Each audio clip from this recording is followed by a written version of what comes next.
अस्सलाम वालेकुम dear students. आज बेटा हम chapter number 2 vectors and equilibrium के न्यूमेरिकल करेंगे। बेटा मैं थोड़ी सी पहले आपको एक जनरल ओवरव्यू देता हूँ कि न्यूमेरिकल को सॉल्व कैसे करते हैं, क्योंकि बेटे जब आप पेपर बोर्ड में अटैम्प्ट करते हैं उसकी मार्किंग होती है, तो उसकी मार्किंग स्कीम का एक प्रॉपर वे है, वो मार्किंग स्कीम भी हम डिस्कस करते हैं। तो बेटे जब भी न्यूमेरिकल करने सबसे पहले आपने उसका डाटा बनाना है, जिसको हम हेडिंग देंगे गिवन, कि आपको न्यूमेरिकल में कौन सा डाटा गिवन है। फिर सेकंड पार्ट है रिक्वायर्ड, कि आपसे पूछा क्या गया है।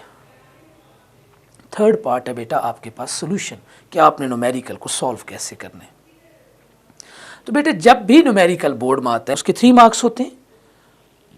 1 मार्क बेटा डाटा बनाने का है जिसमें गिवन और रिक्वायर्ड है, 1.5 मार्क बेटा फार्मूला लगा के उसको सॉल्व करने का है, और जो हाफ मार्क है वो answer with a proper unit का है। तो ये बेटा 3 मार्क्स बनते हैं। 1 मार्क गिवन और रिक्वायर्ड का, 1 मार्क आपने सोल्यूशन यानी उसको सॉल्व करना है, फार्मूला लगा के प्रॉपर उसकी कैलकुलेशंस करनी है, और जो हाफ मार्क है वो बेटे आपके correct answer with a proper unit के। अब बेटा हम फर्स्ट न्यूमेरिकल को देखते हैं। उसकी स्टेटमेंट है, in rectangular coordinate system a vector A has a tail at -2, -3 and head at 3, 9। Find the length of the vectors.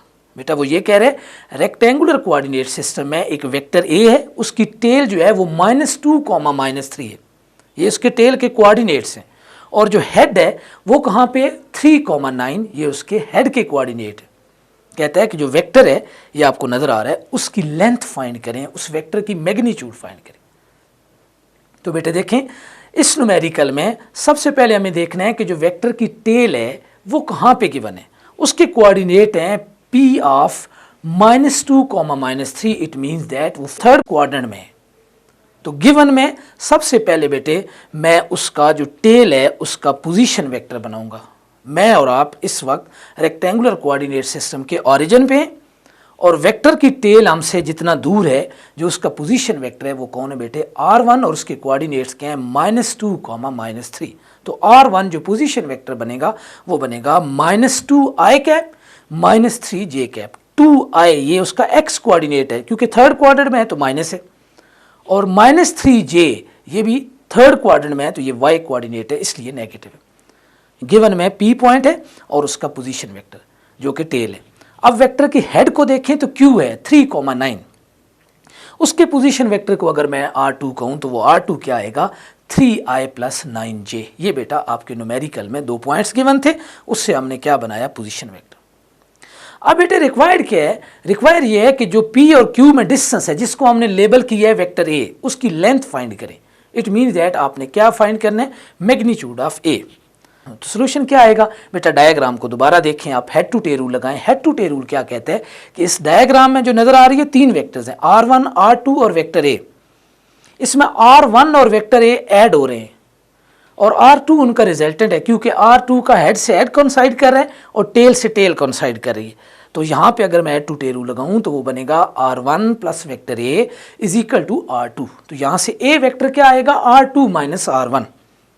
अगर बेटे यहाँ पे मैं R2 की भी वैल्यू पुट करूँ और R1 की भी पुट करूँ, इसको सॉल्व करूँ, तो जो मेरे पास बेटे आंसर आता है वेक्टर A का वो मेरे पास क्या आता है 5i कैप + 12j कैप। हमें वेक्टर A तो नहीं चाहिए, हमें तो उसकी मैग्नीट्यूड चाहिए। तो मैग्नीट्यूड ऑफ वेक्टर A बेटा क्या आएगा √5² + 12²। ये 169 है, 169 का स्क्वायर रूट जो है वो कितना है 13 यूनिट्स। क्योंकि इस न्यूमेरिकल में स्टेटमेंट में कहीं पे भी यूनिट नहीं गिवन तो मैं जनरली लिखूंगा यूनिट्स, क्योंकि यूनिट्स तो मुझे लिखनी है, जिस तरह मैंने शुरू में बताया। नहीं गिवन तो मैं यूनिट्स लिख दूंगा। तो ये बेटा आपका फर्स्ट न्यूमेरिकल था। आपने टेक्निक देखी, सबसे पहले गिवन, फिर रिक्वायर्ड और फिर सोल्यूशन। लेकिन इस न्यूमेरिकल में सबसे इंपॉर्टेंट बात बेटा वो ये है कि आपने डायग्राम जरूर प्लॉट करनी है।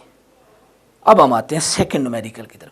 सेकंड न्यूमेरिकल की स्टेटमेंट बेटा थोड़ी लेंथी है, मैं उसको आपको थीम बता देता हूँ। वो कहते हैं कि आपके घर में एक रूम है, उसके सर्टन कॉर्नर को अगर आप ओरिजिन लें, मीन रेक्टेंगुलर कोऑर्डिनेट सिस्टम है, आपका व्हाइट बोर्ड है, उस कॉर्नर को मैं ओरिजिन मानूं, वहाँ से एक इनसेक्ट क्रॉलिंग करता है आपके व्हाइट बोर्ड के ऊपर XY प्लेन पे, ऐसे जगह पे पहुँचता है जहाँ के जो कोऑर्डिनेट हैं वो 2, 1 है। तो ऑरिजिन है उसको मैंने O से लिखा, जहाँ इनसेक्ट क्रॉलिंग करके गया उसको मैंने P से लिखा, उसके कोऑर्डिनेट्स हैं 2, 1।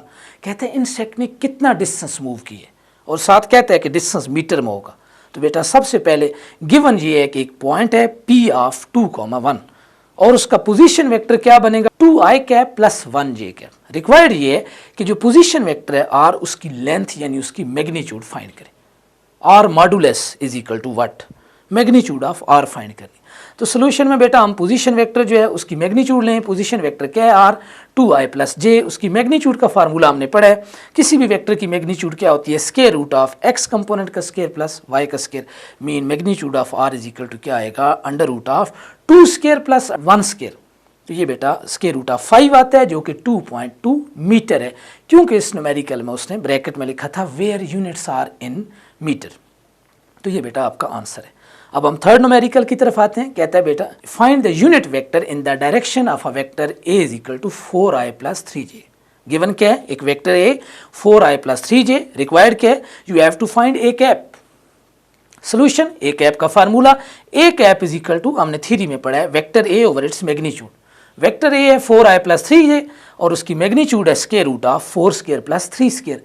तो बेटा a cap is equal to आएगा 4i प्लस 3j ओवर 5। अब हम आते हैं बेटा न्यूमेरिकल नंबर 2.4। 2.4 न्यूमेरिकल बिल्कुल फर्स्ट न्यूमेरिकल की डिटो कॉपी है। फर्स्ट में 2 पॉइंट थे, हमने खुद पोजीशन वेक्टर बनाए थे। अब वो पोजीशन वेक्टर खुद बना के दे रहे हैं। कह रहे हैं 2 particles are located at point r1 and r2।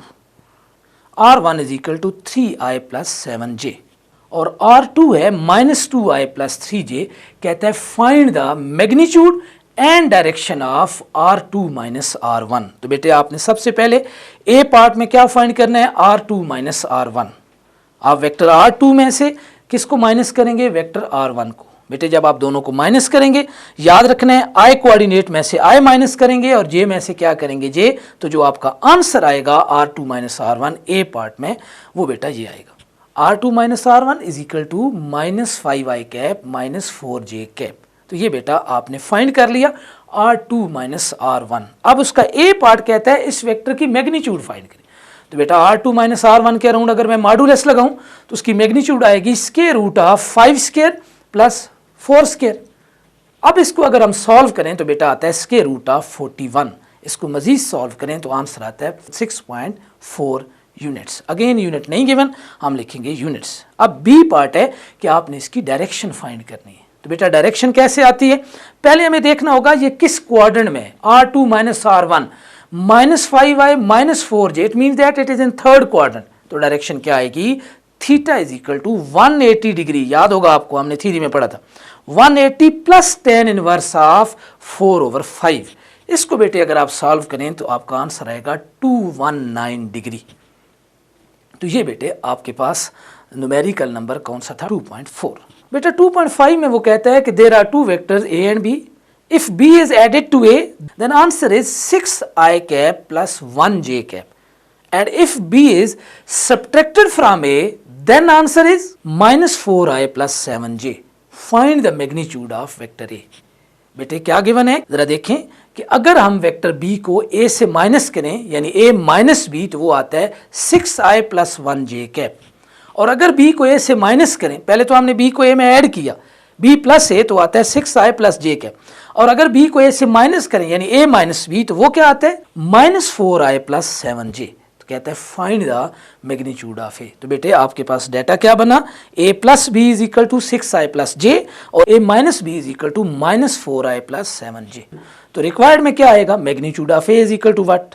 तो बेटे जो पहली इक्वेशन है a प्लस बी, अगर उसको मैं इक्वेशन 1 कहूँ और a माइनस बी को अगर मैं इक्वेशन 2 कहूँ, इन दोनों इक्वेशंस को बेटा मैं ऐड करूंगा।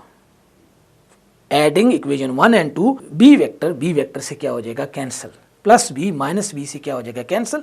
तो लेफ्ट हैंड साइड क्या बनी, a plus A is equal to 2a और राइट हैंड साइड बेटा क्या बनी, i वाले को i में ऐड करें, j वाले को j में ऐड करें। तो आपका जो आंसर है वो बेटे आएगा 2i cap plus 8j cap. तो बेटे आपकी इक्वेशन क्या बनी, 2a vector is equal to 2i cap plus 8j cap. अब बेटा अगर आप उस 2 को इधर आके डिवाइड करें तो vector a is equal to क्या बनेगा, i cap plus 4j cap. Again बेटा हमें वेक्टर a नहीं चाहिए, हमें उसकी मैग्नीट्यूड चाहिए। तो मैग्नीट्यूड ऑफ a क्या आएगा, square root of 1 square plus 4 square. तो बेटा ये अंडर रूट ऑफ 17 आता है। इसको सॉल्व करें तो मैग्नीट्यूड ऑफ a क्या आएगी 4.1। बेटा इन सारे न्यूमेरिकल्स में आप देखें तो डाटा मैं उसी तरह बनाता हूँ, स्टेटमेंट के अंदर ही आपके पास गिवन होता है रिक्वायर्ड और सोल्यूशन। हम इन तीनों का डाटा बना के उसको सॉल्व करते हैं। अब बेटा हम नेक्स्ट न्यूमेरिकल की तरफ आते हैं। बेटा 2.6 न्यूमेरिकल को अगर आप देखें तो इसकी स्टेटमेंट अगर आप देखें तो वो कहता है there are two vectors A and B, दोनों की वैल्यू गिवन है, ये तो हो जाएगा गिवन।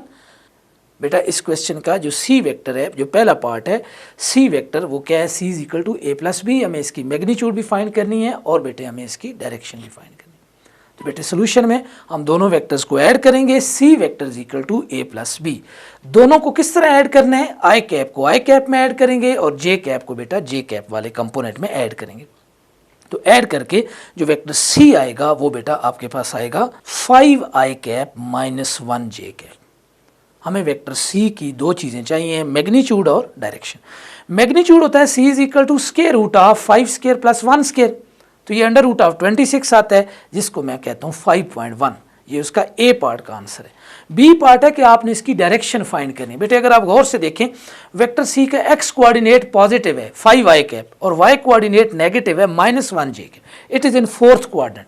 तो थीटा क्या आएगा, 360 degree minus tan inverse of 1/5। इसको बेटे अगर आप सॉल्व करें तो ये आपका आंसर आएगा 349 डिग्री। इसी न्यूमेरिकल का बेटा अगर आप सेकंड पार्ट देखें तो सेकंड पार्ट में कहता है you have to find vector D and D vector is equal to 3a minus 2b। अब बेटा 3 into vector A minus 2 into vector B करने, तो जो आपका आंसर आएगा वो आएगा 17 जे कैप। अब इसकी मैग्नीट्यूड 17 है और जे कैप का मतलब है it is along Y axis, यानी इसका थीटा बेटा कितना है 90 डिग्री। ये इंटरफेस पे है फर्स्ट क्वाड्रेंट और सेकंड के बीच में वाई एक्सिस पे, तो इसका एंगल कितना आएगा 90 डिग्री। तो ये बेटा आपका न्यूमेरिकल था 2.6।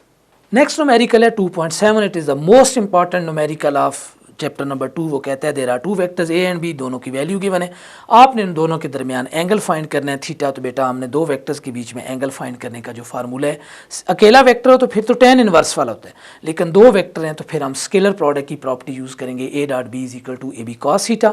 यहाँ से सॉल्व करके पता चला cos theta is equal to आएगा A dot B over A B, तो थीटा इज इक्वल टू आएगा cos inverse of A dot B over A B. तो बेटे यहाँ वैल्यूज पुट करें, theta is equal to cos inverse of vector A dot vector B over magnitude of vector A into magnitude of vector B. तो बेटे जब dot product लें तो आपका आंसर जो आएगा that will be 52 degree. Hopefully बेटा आपको मेरा ये लेक्चर अच्छी तरह समझ आया होगा। अगर बेटा इसमें कोई प्रॉब्लम हो तो आप मुझसे डिस्कस कर सकते हैं। Thank you.